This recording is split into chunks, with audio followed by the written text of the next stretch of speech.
Bien, pues voy a grabar este vídeo para los alumnos que están confinados, en el que hablaré de los contenidos que hemos visto en clase durante esta semana, que se refieren fundamentalmente a la aparición del socialismo, de los movimientos socialistas y en concreto del socialismo utópico y del anarquismo.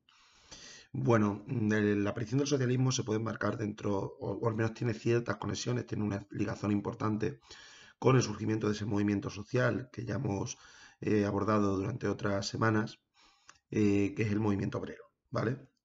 El movimiento obrero, recordad que nace de la mano de la industrialización y de la aparición de esa nueva clase social surgida sobre la base de la desposesión de campesinos y artesanos, que eran los obreros que dependían exclusivamente de un salario, ¿no? Y que trabajaban en condiciones en principio bastante terribles en las fábricas, ¿no? Sometidos a largas jornadas, a salarios muy bajos, a barrios completamente degradados, etcétera, etcétera, ¿no? Y digamos que la miseria de esa nueva clase obrera pues va a suscitar una serie de reflexiones intelectuales sobre la posibilidad de superar el sistema capitalista, ¿no? Esas reflexiones, esos pensamientos, esas ideas desembocarán en lo que conocemos como socialismo, ¿no? El socialismo sería, por lo tanto, una propuesta de superación del sistema capitalista, un intento de crear una alternativa a este modelo económico y también a los estados liberal burgueses dominantes en el siglo XIX, una alternativa al oficial, ¿no? Al orden dominante, al orden que empieza a ser dominante durante ese siglo XIX, ¿no? Una vez, digamos, es derrotado o se acaba con el antiguo, o se va acabando poco a poco con el antiguo régimen, ¿no? Bien, esos socialistas defienden un modelo de sociedad que puede variar mucho entre sí, según a qué corriente del socialismo nos refiramos, pero que suele tener dos grandes características en común. Por un lado, el hecho de tratarse de una sociedad sin propiedad privada, ¿m? Y por otro lado, sin propiedad privada sobre medios de producción, me refiero, es decir, sin propiedad privada sobre fábricas, tierras, minas, locales, cualquier medio que sirva para la producción de riqueza, y abolir esa propiedad privada tendría como objeto alcanzar una sociedad, digamos, sin clases, ¿no? Donde desaparecieran las diferencias entre ricos, pobres, propietarios, no propietarios, explotadores, explotados, una sociedad más o menos equitativa e igualitaria. Por tanto, quedémonos con esta primera idea. Los socialismos, los movimientos socialistas aspiran a la eliminación de la propiedad privada con el objetivo de acabar con las clases sociales, ¿no? Se articularía de esta manera una economía planificada de forma racional, consciente por parte de la sociedad, cuyo fin no sería otro que el de satisfacer las necesidades crecientes de toda la población, ¿no? Sin distinciones y sin jerarquías en este sentido, y sin establecer grandes desigualdades en el reparto de esta riqueza. Bueno, el surgimiento del socialismo tiene que ver, como ya he dicho al principio del vídeo, con la aparición de esta nueva clase trabajadora, con el hecho de que los avances industriales, tecnológicos tan tremendos que están teniendo lugar durante este siglo XIX no se ven correspondidos con la desaparición de las injusticias sociales. Al contrario, al menos en las primeras décadas del siglo XIX, lo que vamos a ver es un aumento de la pobreza, de lo que se conocerá como pauperismo entre los grupos más desfavorecidos. No se acaba con el problema de la falta de empleo, no se acaba con el problema de la desigualdad, no se acaba con la carencia de vivienda, salud, educación, no se pone fin siquiera al hambre. 1848, por ejemplo, en un territorio bajo control de Inglaterra, como era Irlanda, ¿no? Tiene lugar una de las hambrunas más terribles de la historia, ¿no? La gran hambruna irlandesa. Bueno, el contraste entre una sociedad que avanza mucho en el ámbito tecnológico, pero que no lo hace tanto en el ámbito social, tiene bastante que ver con la aparición de estas ideas socialistas, ¿no? Yo diría también que el socialismo es hijo de largas tradiciones de pensamiento igualitario, eh, que se pierden casi en la noche de los tiempos, o sea que prácticamente acompañan el propio surgimiento de la propiedad privada y de la explotación del hombre por el hombre. Ya hay, visto de esta manera, revueltas proto-socialistas o que al menos aspiran, digamos, a un mundo sin clases desde la antigüedad, ¿no? Un ejemplo muy claro lo vamos a encontrar en la Edad Media, con aquellas revueltas campesinas milenaristas que afirmaban, ¿no? Y que defendían el fin de la propiedad privada, que todo fuera común, ¿no? Estoy pensando en esa guerra de los campesinos alemanes en la que se levantó la bandera del todos común, ¿no? En latín, omnia sum communia. Y también yo creo que el socialismo es en parte heredero de la Ilustración del 18. Lo que pasa es que haciendo una relectura crítica de esa corriente intelectual. Si recordáis, los ilustrados aspiraban al progreso, creían que era posible alcanzar una sociedad mejor. Lo que pasa es que la vía, el método a la que apuntaban la mayor parte de estos ilustrados para progresar, para que la sociedad fuera haciendo cada vez mejor, era principalmente el de que el conocimiento de la población, los conocimientos de la población aumentaran, era principalmente el de la cultura, el de la escuela, el de los libros, ¿no? Los socialistas no están en contra de esto, pero dicen que es insuficiente, ¿no? Viene a decir que solo con el desarrollo de la cultura y de la ciencia no basta para alcanzar un auténtico progreso, sino que hace falta remover las estructuras económicas y en concreto atacar las diferencias entre clases sociales y la propia propiedad privada de la que estas diferencias, de la que estas desigualdades son hijas, ¿no? Es decir, no basta solo con la cultura, hace falta revolucionar la economía, ¿no? Hacer la revolución, vaya. Bueno, dentro del socialismo, durante esta semana hemos estudiado dos de sus expresiones o dos de sus corrientes, los llamados socialistas utópicos y los anarquistas. Empecemos por el socialismo utópico.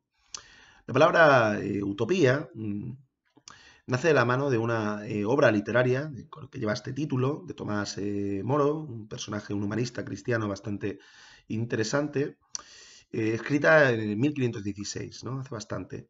En ella, Moro recreaba un país imaginario de nombre Utopía, donde todos los habitantes serían iguales, no existiría el dinero, no existiría el desempleo, se produciría un reparto equitativo del trabajo, cada cual según su capacidad, y una distribución suficiente y más o menos igual de los bienes, ¿no?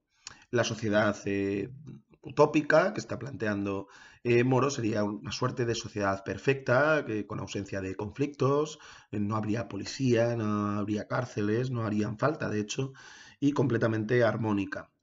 Lo que estaba haciendo Moro era un ejercicio de literatura, estaba contando una suerte de cuento.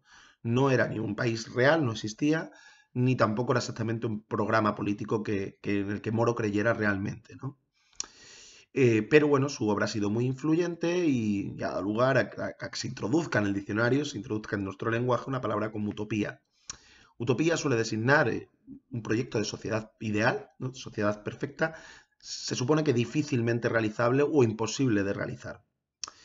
Los socialistas utópicos también imaginan sociedades diferentes a la capitalista, además lo imaginan con mucho detalle, ¿no? Escriben de una manera bastante exhaustiva cómo funcionarían esas sociedades en las que ellos están defendiendo, pero se ha considerado que sus proyectos eran también bastante de una realización bastante difícil, ¿no?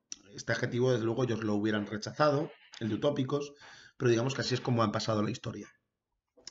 Los socialistas utópicos son escritores, son intelectuales, Cabet, Fourier, Saint-Simon, Owen, si lo queremos incluir dentro del socialismo utópico, que yo tengo mis dudas, y alguno más.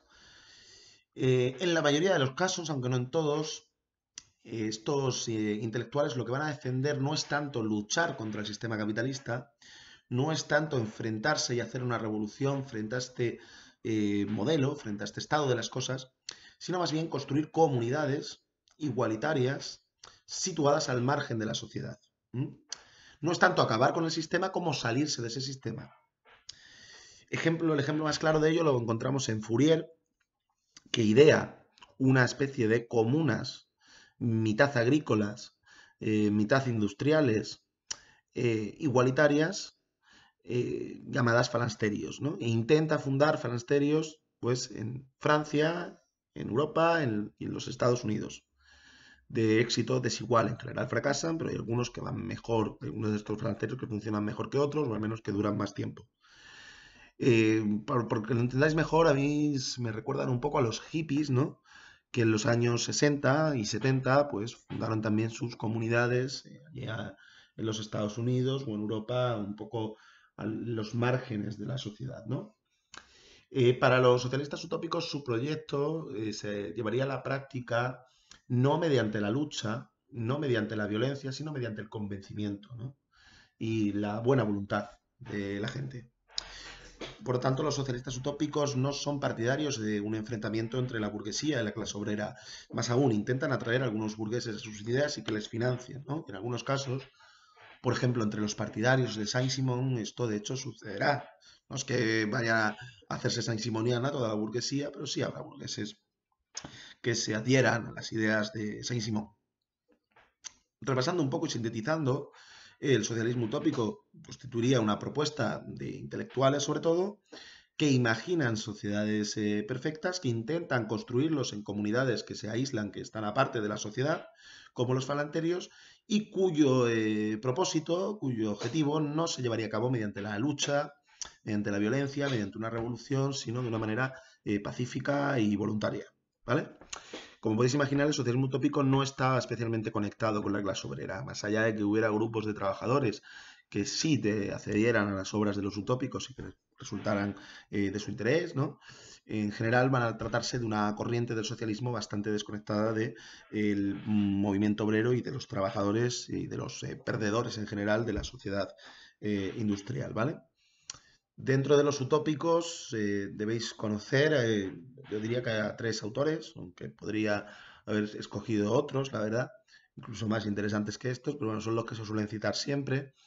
Uno de ellos es Saint-Simon. Saint-Simon propone una especie de sociedad sin propiedad privada y donde la economía esté gestionada por científicos y técnicos. En este sentido, el pensamiento de Saint-Simon tiene su influencia posterior o se puede encontrar un rastro de su pensamiento incluso en la actualidad, los discursos tecnocráticos, ¿no? Nos están diciendo que el poder tiene que estar en manos de los expertos, de los que saben, de los científicos. Esto nos podría recordar, a mí al menos me lo recuerda, me permite hacer un paralelismo entre el pensamiento de Saint-Simon y corrientes del pensamiento más actuales, como aquellas que plantean es una sociedad gobernada por los sabios, por los científicos, por la ciencia, etcétera, etcétera, ¿no? Otro pensador utópico importante que ya he citado antes es Fourier, no voy a detener demasiado porque ya he hablado de él con anterioridad, que plantea crear unas comunidades igualitarias al margen de la sociedad, llamadas falansterios, de no más de 1.600 miembros, donde todo se comparte en común, donde todos los frutos del trabajo se redistribuyan de forma más o menos equitativa entre los miembros del falansterio, donde incluso la vivienda y los servicios sean comunales, ¿vale? Y otro socialista utópico importante, pero que yo creo que tengo mis dudas en encajarlo dentro de esta corriente, sería Richard Owen, ¿no?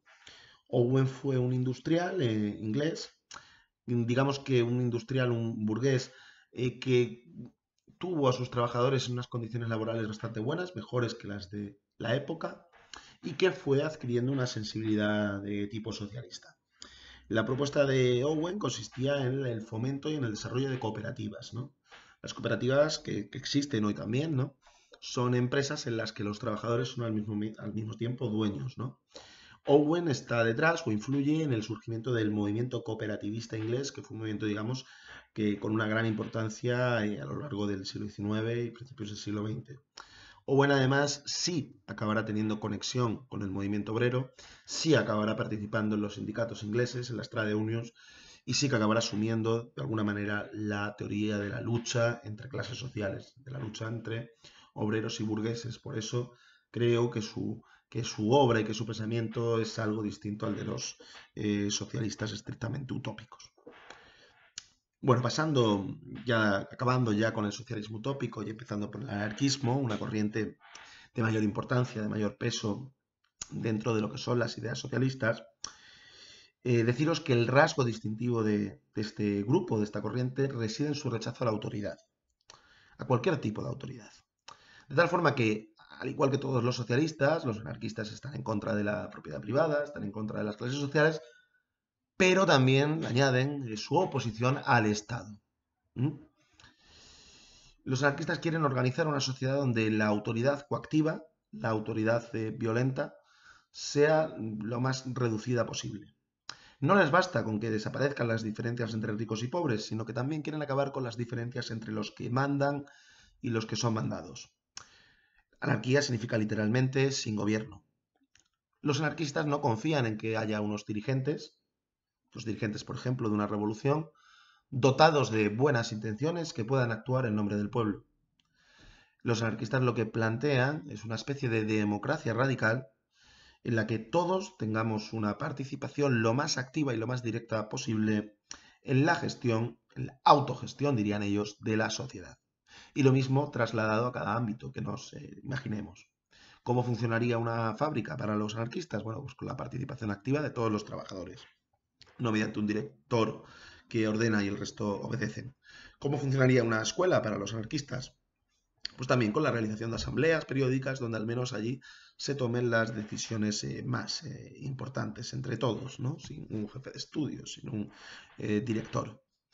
El anarquista tiene una concepción del ser humano en la que se apoya para defender este rechazo a la autoridad, este rechazo al gobierno, en la que ven a las personas como buenas por naturaleza, ¿no? Sería, digamos, el autoritarismo, las jerarquías, las injusticias, los que corromperían, perdón, a estas personas. Pero eso sí, consideran también que el ser humano, en cuanto empieza a acumular poder con respecto al resto, pues tiende a corromperse, ¿no? Por eso no van a confiar en ninguna autoridad superior. Quedémonos con esta idea: el anarquista está en contra de las clases sociales, de la propiedad privada, rechaza el capitalismo, pero cree que la alternativa a este sistema no puede consistir en entregárselo todo al Estado, por así decirlo, sino que hay que eliminar hay que acabar con cualquier tipo de autoridad coactiva, o al menos hay que reducirla todo cuanto sea posible, y crear una sociedad radicalmente democrática donde a través de asambleas en comunas, pues todos podamos participar de la toma de decisiones, ¿vale? El anarquista da una gran importancia, como podréis imaginar, a la libertad personal. Está en contra de las cárceles, de las policías, de los jueces, de los ejércitos. Eh, Cree que en una sociedad justa los delitos, si yo, unas agresiones y cosas así, o se darían muy poco, o que podrían resolverse sin tener que llegar a aplicar, digamos, medidas como las cárceles, eh, que considerarían como más lesivas que sus propios delitos, ¿no? Peores, ¿no? Sería como, que sería peor en este caso el remedio que la enfermedad. Y bueno, los anarquistas también se distinguen por una determinada concepción de la lucha, en la que esta no se puede estructurar en partidos políticos. No hay partidos políticos anarquistas, o ha habido algún pequeño intento, pero bueno, son muy escasos en la historia, porque consideran que el partido político es por naturaleza una organización autoritaria, que siempre tiene unos dirigentes, que siempre tiene un comité central y que, en fin, que toma decisiones en nombre de los miembros del partido y por lo tanto desconfían de estas herramientas. Ellos, los anarquistas, se van a organizar habitualmente o bien en sindicatos de trabajadores de corte asambleario o bien en grupos de afinidad que a veces van a tomar la forma de grupos armados, ¿no? Porque va a haber una lucha armada o un terrorismo, llamémoslo como queramos, de signo anarquista, ¿no? De finales del siglo XIX sobre todo, aquí en España también. Los anarquistas desconfían, por último, de la posibilidad de alcanzar reformas significativas dentro del sistema capitalista y digamos, se constituyen como una fuerza, como una corriente claramente revolucionaria, ¿no? No se trataría de ir reformando poco a poco al capitalismo para llegar a las ideas sócratas, a las ideas anarquistas, sino que habría que derribar completamente haciendo una revolución, ¿vale? Entonces, en resumen, los anarquistas, ¿qué les diferencia de otras corrientes del socialismo? Pues se oposición a cualquier tipo de autoridad, a cualquier tipo de jerarquía, a cualquier diferencia entre el que manda y es mandado. A su vez, es una corriente que rechaza la organización en partidos políticos, que apuesta por otro tipo de formas de organización, sindicales, asamblearias, y claramente, una corriente también claramente antirreformista, ¿no? Partidaria de una revolución, como guía para acabar con este sistema, con este modelo. Deciros ya, para acabar, deciros por último, para acabar, que el país donde más influencia tiene el anarquismo ha sido sin duda España. Esto ha tenido que ver sobre todo con la creación en 1910 de un sindicato, la CNT, la Confederación Nacional del Trabajo, que si bien no era un sindicato anarquista como tal, sí estaba muy influido por estas ideas y participaban muchos anarquistas de la CNT. La CNT fue un sindicato enorme, llegó a contar con cerca de 2 millones de afiliados. Una parte importante de estos afiliados estaban en Barcelona, donde la mayor parte de la clase obrera, sin ninguna duda, fue cenetista o estuvo cerca de la CNT. La CNT, como sindicato potente, fuerte, logró crear una especie de sociedad alternativa en torno a sus ideas. Y antes de la CNT ya también el movimiento libertario que le precede, el movimiento anarquista que le precede, de tal forma que los anarquistas españoles contaban con sus propias escuelas, con sus propios periódicos, con sus propios locales, con sus propios ateneos para llevar la cultura, con sus propios bares, con cooperativas, con revistas, con grupos de excursionistas, con grupos de mujeres. Por cierto, en estos se introducirán ideas de carácter feminista bastante avanzado, ¿no? Juveniles, con las juventudes libertarias, en fin, una constelación enorme de organizaciones, de movimientos, de dinámicas en la economía, en la cultura, en la sociedad, que permiten hablar del movimiento libertario español como una especie de sociedad alternativa a la de la España de entonces, ¿no? Por supuesto, también estaba la parte de la lucha, ¿no? La CNT hacía huelgas muy duras, se practicaba la acción directa frente a los empresarios, frente a la patronal. En un momento dado incluso optó por tener grupos armados de autodefensa, cuando digamos que el gobierno y la patronal lanzaron una ofensiva contra esta CNT en forma de pistolerismo, de asesinatos de sus dirigentes y de sus militantes. Ellos también respondieron con la pistola, algunos cenetistas al menos, y bueno, en fin, fue un movimiento de una gran importancia histórica. En la guerra civil española hubo momentos en los que hubo regiones en los que las ideas anarquistas estuvieron cerca de aplicarse, o al menos donde la CNT fue la que tomó la delantera en la resistencia contra el golpe franquista. Pero sí es verdad que la derrota de los republicanos en la guerra civil y la represión franquista más debilitó mucho a este movimiento libertario que hoy en día sigue existiendo, pero es bastante débil o bastante más débil de lo que fue en su momento. Y he ido un poco deprisa quizás, pero sin más, acabo aquí.